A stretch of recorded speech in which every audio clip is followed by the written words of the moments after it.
আমার মনের মাঝে জন ধরেছে রে বন্ধু, ভুইলা গেলি আমারে। আব্বা আব্বা আব্বা আব্বা আব্বা আব্বা আব্বা আব্বা আব্বা আব্বা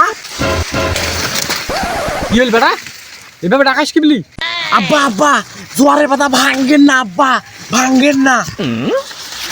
কেন বেটা কেন, কি হয়েছি? জ্বরের পাতা ভাঙলে কি এমন হয় কি? আব্বা যে শীতকাল শুরু হয়েছে, এই জোয়ারের পাতা ভাঙলে তো একটা জোয়ার বাড়ি ফাঁকা হয়ে যাইবি।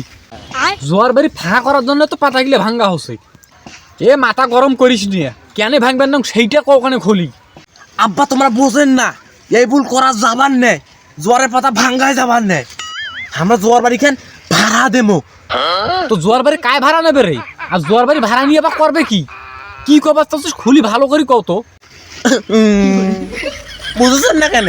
এই ঠান্ডা চ্যাংড়া চেংড়ি জোয়ার বাড়ি আসবে, আমরা ভাড়া দেবো, ভাড়া দিয়ে মেলা টাকা ইনকাম করবো। মান্দারের পোলা কয় কি রে? মান্দারের পোলার মুখ দেখো না, শরম নেই রে। এ মান্দারের পোলা মাইসে আব্বা কেলে কথা কয় রে। আব্বা আরো একটা খুশি সংবাদ আছে, উমার তালে তালে তোমরাও টিপ মারবেন, মুইও টিপ মারিম। শালা মান্দারের পুত কয় কি রে? আব্বা বুদ্ধিটা কি তোমার ভালো লাগে নাই? মান্দারের পুতের মুখ তো এক নাও শরম নেই রে।